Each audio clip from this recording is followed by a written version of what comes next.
Yeah, another morning on the Belsaw.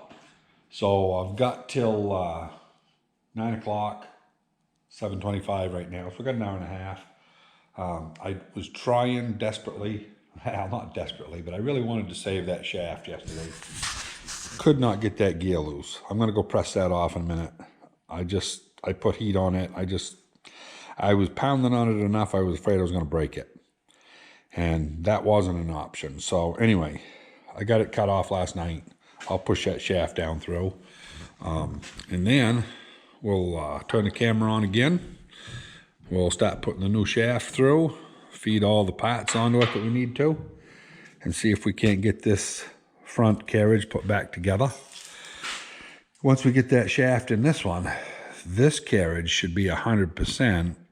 That one will still be a few more things. I got to make my clamps and stuff, but we're getting close. Okay, let's see what we can do here. Well,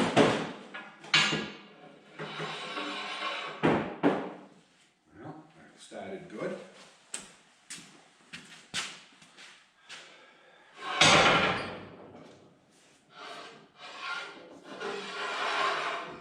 Okay, now we need this sprocket.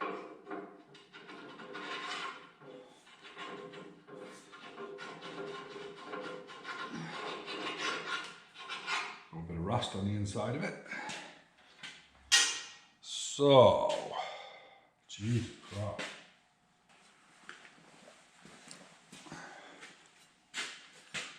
Okay. That is the long arm. Springs on the outside like it should be.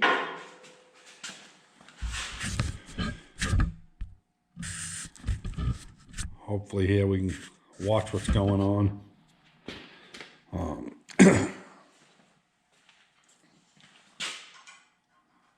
Drift key goes in. Hopefully this gear slides on easy. Yeah, the set screw is on the outside, so it goes this way.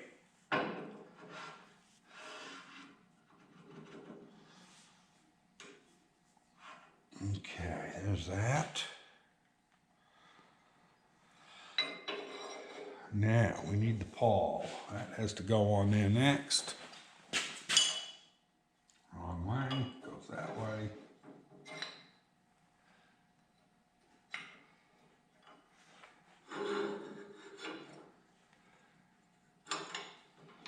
Okay. Okay, so I got some of these 3/8 hardened washers. And I did go over before I turned the camera on, actually before I assembled, and I widened out these bolt slots about 30 thousandths because the bolts, you had to unscrew them all the time out of the slot. They were just a little bit tight. So now we'll see here if we can't get this. Oh, that seems like it's going to work good. The whole secret is not to have a lot of drag that you don't need on this mechanism here. It makes it work much better. Of course, I'm a long ways from tight too, so we'll see here how it acts in a minute. Oh, yeah. Oh, that's beautiful. No drag at all. Yeah. Beautiful, that works like mint. All right, we are styling. Put our spring attachment on.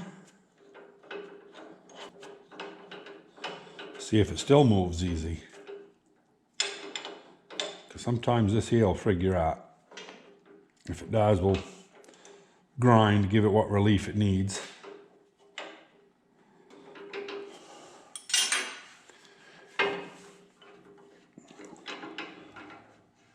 It's a little sticky now that it's got that on, but nothing a little oil won't take care of. Yeah, she's good. Okay. Next item is this here. See if we can't get it to go through.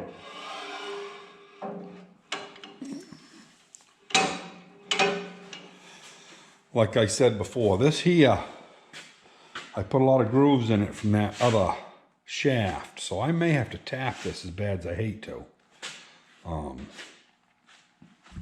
Not really sure.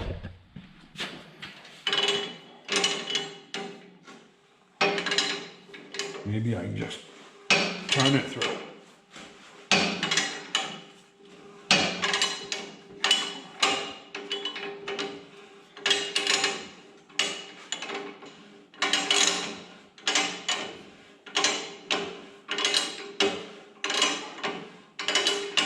Okay, so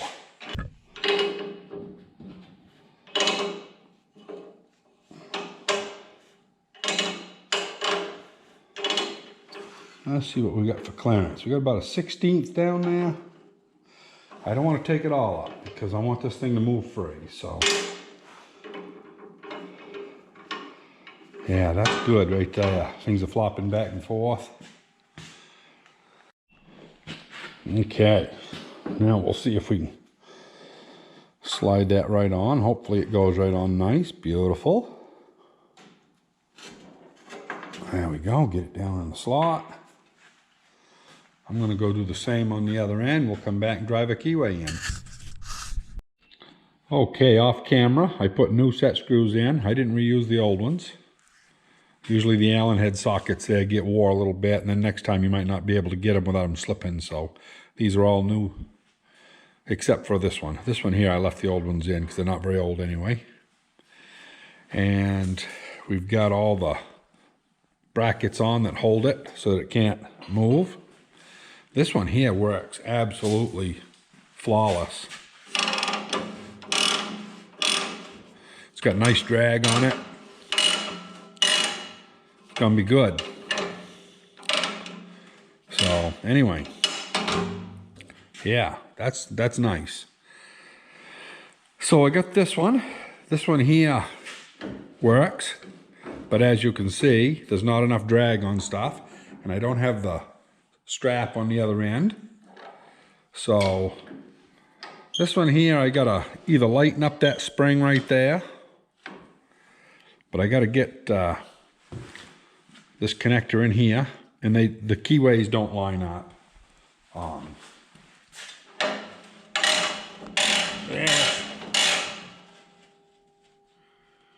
Yeah.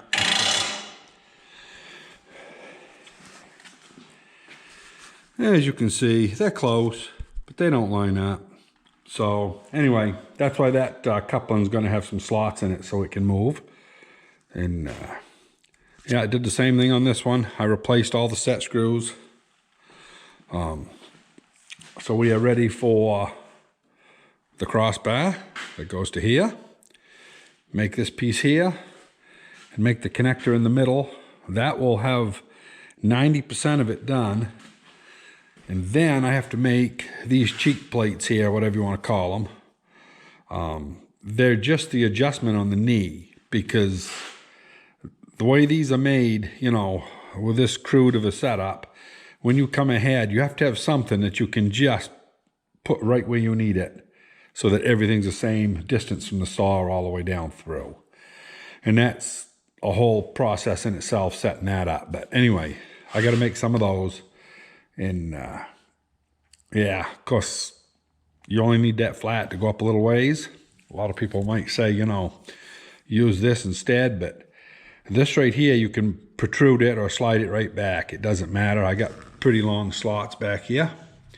And as far as the log, when that log's rough on the backside, it don't matter because you're making your first pass. Your second pass, you'll have your flat on the bottom. It don't even have to be touching, you know, you just leave it where it is and drop your dogs. The third pass, you'll have a cut side against it. And that cut side, you know, you only need 3 inches or 4 inches high just to brace it, and that's it.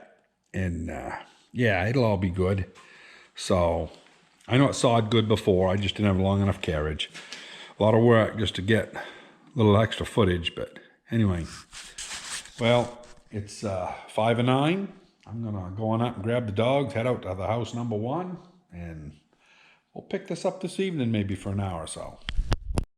Well, it came down after supper, and I was looking for a piece of steel, and it's kind of ironic. The piece that we cut off for scrap, off of these 2 pieces, I didn't even have to trim it. I couldn't believe it fit in there the way it did. So I just put a couple pieces of angle iron up here with a clamp and set it in it and welded it. Easy peasy. About the easiest thing that I've done on the thing so far.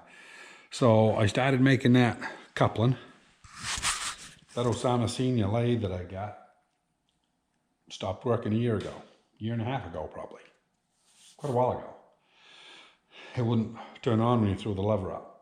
So I didn't know if it was the micro switch or if it's the electric contacts. I didn't know what it was. So anyway, I said to hell with it and left it sitting there. So the other night I said, well, I'm going to figure out what ails that. I got out my light tester, all the power meters and stuff.